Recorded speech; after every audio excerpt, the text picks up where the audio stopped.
Nah terus pertanyaan kedua dari Kang Anwar tadi itu memang problem ya. Tapi itu bisa diatasi lewat seni menulis. Biasanya kalau seorang penulis, apalagi di Indonesia itu kan gampang sekali.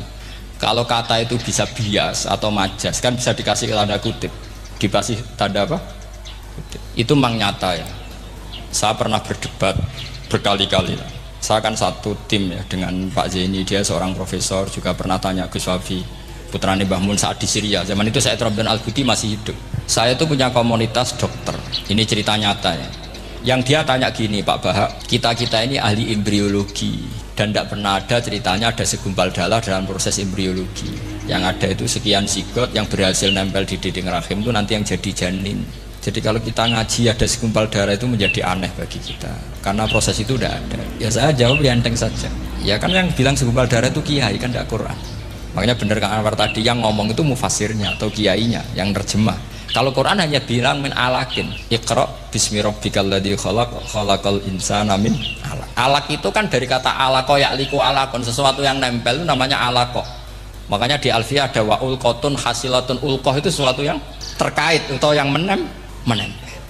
Sehingga ya pokoknya kalau alaq itu artinya tidak harus segumpal darah, bisa sesuatu yang menempel. Sama cari di kamus, dicari sama dia kamus. Aliqa ya'liqu menempel. Oh, ya oke Bapak, enggak masalah. Nah, lalu kalau kita memaksakan itu bukti ilmiahnya Quran ya resiko juga, nanti ada penelitian yang berbeda. Makanya kita bisa memanfaatkan tanda kutip kalau lafadz itu majas atau kata itu majas, kalimat itu majas. Atau kita menganalisis secara balaghah min jinsi dzalikat dam. Misalnya begini, saya kalau sedang benci Anda, saya akan bilang kamu itu membawa WC. Wong tak melete gawa WC ngalor ngidul, karena di perut kita memang ada kotoran. Berarti kita ini WC yang melaku ngalor ngidul. Oke, itu saat kita benci manusia. Coba sampai lihat di kitab tasawuf. Faqih fatatakabbar wa anta kanafun minal aknam, kan disebut kamu kok sombong kowe iku WC. Tapi nanti kalau kamu ngaji di alam rohani, kamu disebut laqad khalaqnal insana fi ahsani taqwim. Artinya bisa saja alakin ini benar-benar maknanya segumpal darah. Tapi dalam konteks manusia, jenis kamu adalah jenis segumpal darah. Bukan dalam proses embriologi mengalami segumpal darah. Kita masih bisa berkelit, asal kamu ilmunya banyak, hafalaman banyak, tetap bisa berkelit. Problemnya kadang kita tidak punya ilmu. Loh ya ini kisah nyata ya. Jadi kemarin, entah tanggal berapa saya lupa, itu kan Kemenak datang ke Yai, ke Mbah Mun, ke Gus Zofur. Di antara usul saya seperti itu. Mbok terjemah Kemenak, kalau yang terkait sain itu dikasih bahasa yang bias, karena nanti kalau tidak bias, ini nanti ada penelitian kelihatan Quran dianggap loh ya, dianggap salah. Sebenarnya salah yang terjemah.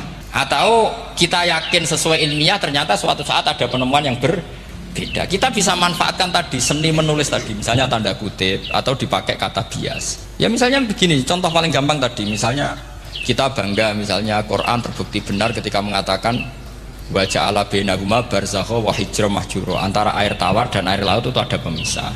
Kita mungkin ya setuju nyari-nyari ayat tentang Big Bang, tentang apa ledakan yang dahsyat. Tapi apapun itu teori itu bisa iya bisa tidak. Nah itu kita bisa manfaatkan tanda kutip. Atau seni pakai lughat. Saya beri contoh seni lughat begini. Keyakinan santri yang di sini, yang di kewagian sini. Makhluk itu yang terkenal kan 3. Manusia, jin, terus setan. Sudah kan 3 itu. Keyakinan sampean manusia dengan jin sama apa enggak? Beda kan, katanya beda. Terus jin dengan setan itu beda apa sama? Enggak, sama jawab. Beda, rata-rata santri fikih bilang beda, karena jin itu bisa mukallaf, bisa sholat, bisa enggak. Kalau setan pasti enggak sholat. Tapi pecinta orang sholat dia, kalau orang sholat datang, penggemar dia, mau ganggu. Nah sekarang pertanyaannya gini. Lalu ketika para ulama mengatakan jin dan malaikat itu beda, jin dengan setan beda. Tapi di Quran itu ada loh ayat fasajadu illa iblis kana minal jinni fafasaqa an amri rabbi. Jelas ayatnya di surat Isra kalau nggak salah tuh. Kana minal jin, kana ono sopo iblis iku minal jinni. Padahal tadi Anda yakin iblis dan jin itu tidak sekategori, tapi ayat itu kana minal jin. Caranya gimana? Gampang, sama cari di tafsir Baghawi atau tafsir Ibnu Katsir. Caranya adalah dianalisis secara lughat. Sesuatu yang nggak kelihatan atau yang gelap disebut jannah. Misalnya malam, kata Quran apa? Falamma janna alaihi lailu ra'a kaukaba. Karena malam itu gelap disebut jannah. Orang yang gila karena masturul akli disebut majnun. Karena madatul kalimah sama-sama jim nun nun. Madatul kalimah kan sama kan, jim nun musyaddad berarti jim nun nun. Saya ulang lagi ya. Kalau malam disebut falamma janna alaihi lail. Kalau orang masturul akli disebut majnun. Orang dalam kandungan disebut janin. Kullu dzalika yusamma bidzalik li'annahu mastur. Semua dinamakan itu karena mastur tidak kelihatan. Nah, sekarang sampai tanya, iblis itu kelihatan apa enggak? Ndak, berarti kalau kana ana sapa iblis minal jinni setengah barang sing ora ketok. Kecumanane minal jinni kelompok jin. Nanti kamu masalah dengan kiai Anda meyakini, "Lho jin kok iblis?" Beda. Jin itu iso ngaji. Ya gampang saja. Kalau jin yang sakolen ya jin yang bisa Islam bisa kafir. Tapi kalau kata jin yang dalam ilah iblis, kana minal jinni ay minal masturin. Paham yang saya maksud? Tetap bisa ada solusinya. Makanya ngaji itu jangan hanya Ibnu Katsir. Ibnu Katsir itu beliau hanya menjawab lewat riwayat. Beliau jarang bermain di lafaz. Tapi kalau sampai ngaji kayak tafsir Bawawi, kayak tafsir apa itu, subhanallah, ya Bawawi terus Bedawi, itu nganalisnya sering pakai lafaz dan itu menjadi mudah. Misalnya lagi begini, sholat kita ini ya sholat yang muftatahatun bitakbir, muftatamatun bitaslim. Tapi kita secara lugat jelas as-sholat lughatan ad-du'a. Dan ada lafaz di Quran yang nggak mungkin kita maknani sholat itu dengan makna sholat yang mustalah alaihim tal fuqaha, yaitu di ayat khud min amwalihim shadaqatan tutahhiruhum wa tuzakkihim biha wa sholli alaihim inna sholataka sakanullah. Muhammad, kalau ada orang zakat ke kamu, sholli alaihim, kamu harus mensolati mereka. Wong cek urip kok di solati, pasti maknanya sholli ai utulahum, kamu mendoakan. Terus inna sholataka sakanullahum ai du'auka sakanullahum, doa kamu membuat mereka tenang. Faham sih kalau maksud? Lagi-lagi kita, kalau anda janggal secara ilmiah, ya sama seperti misalnya katanya bumi menurut Quran itu diciptakan dalam masa 6 hari, padahal menurut teori Big Bang sekian juta tahun. Lu yaumin itu maknanya tidak harus 24 jam. Kullahinin bisa disebut kullah yaumin. Buktinya ayat yas'aluhu man fis samawati wal ard kulla yaumin huwa fi sa'an. Apa Allah memutus sesuatu nunggu 24 jam? Kullahinin wa kulla waqtin huwa fi sa'an. Makanya di terjemahan UII termasuk saya usul visitati ayam itu dalam 6 masa. Karena kalau orang bilang hari, asumsinya itu 24 jam kali 6. Itu masih bisa, masih meskipun mungkin seperti itu, tapi ya mungkin tidak. Tapi kita masih bisa bermain kata gini, itu dinetralisir. Yaum maknanya hin. Napa maknanya napa? Hin. Kayak di apa? Yas'aluhu man fis samawati wal ardi kulla yaumin huwa fisa. Kayak di ayat lagi limanil mulkul yaum. Allah tanya itu ketika di akhirat apa di dunia? Tidak, sama jawab di akhirat. Ketika nanti di akhirat Allah tanya liman iku kedua sopo al mulku te kerajaan al yoma limanil mulkul yaum lillahil wahidil fa inna fil akhirah laisa hunaka yaumun wala hunaka sa'a wala hunaka misalnya arbaun wa isyruna sa. Di akhirat tidak ada 24 jam. Istilahnya Allah ya limanil mulkul yaum. Paham sih kalau maksud? Jadi lagi-lagi syaratnya hafal tadi.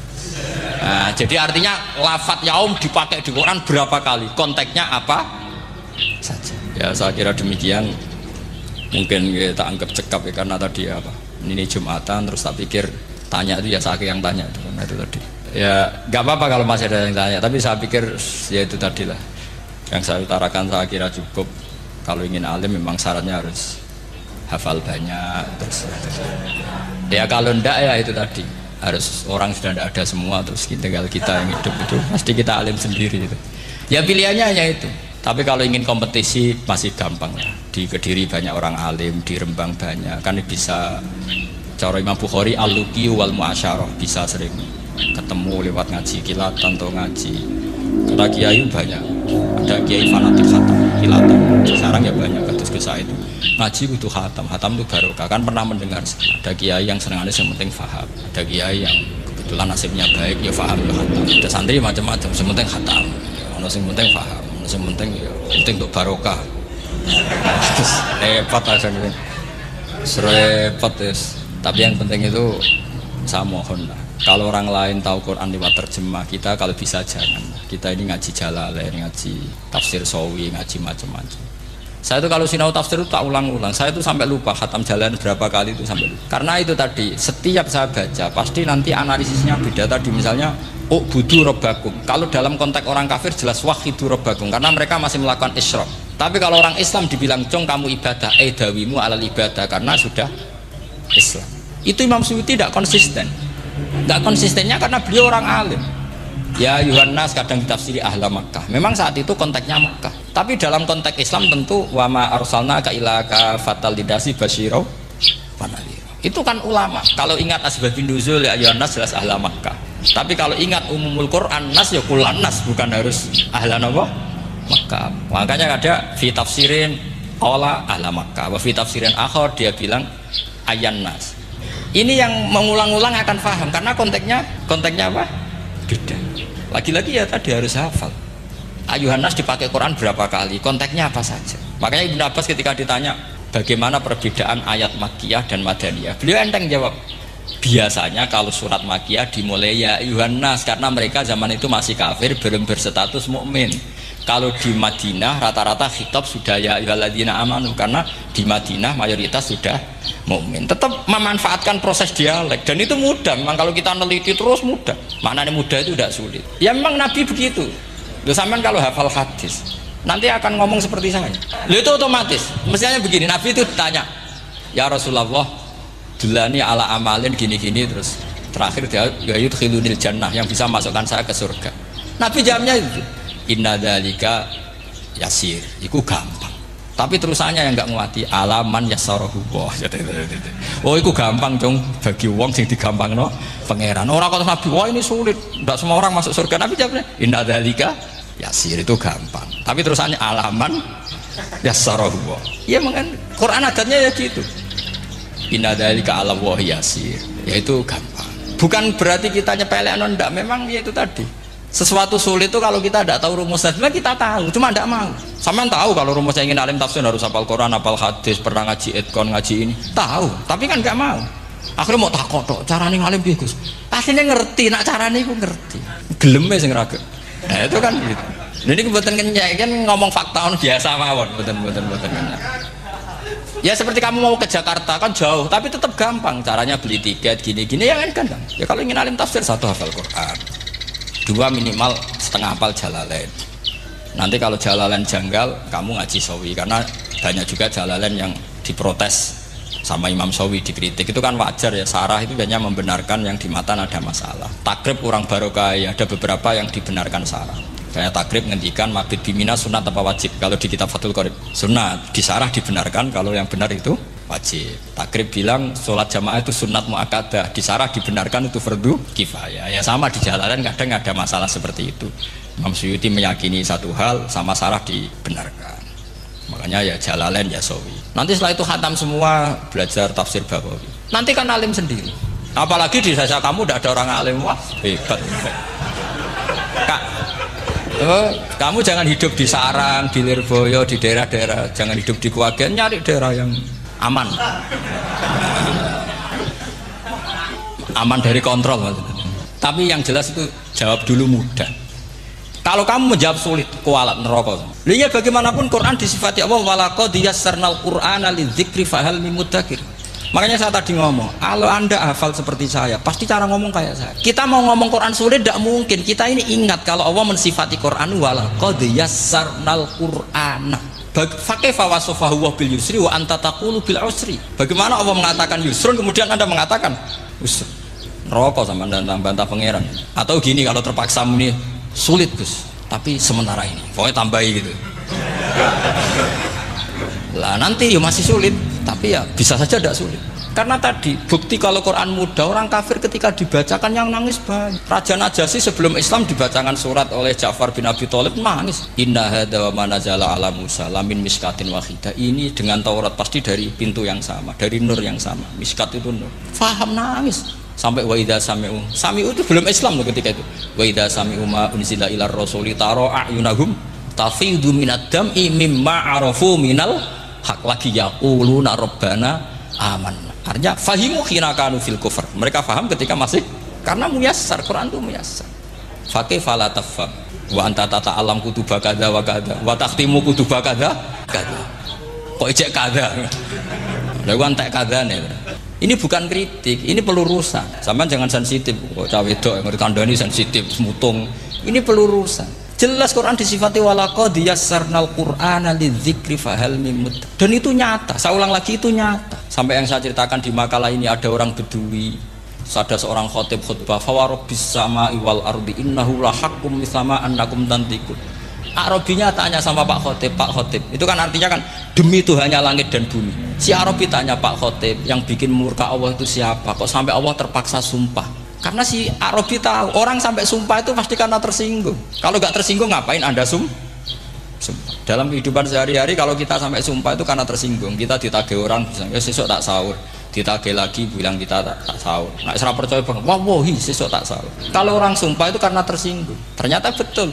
Sampai cek di Quran, kalau Allah memulai surat dengan sumpah, pasti terusannya Allah itu duka atau marah karena sumpah itu untuk yang tersinggung. Makanya di Balaghah diterangkan kalau kaidah normal, kondisi normal, kamu harus bilang Zaidun qaimun.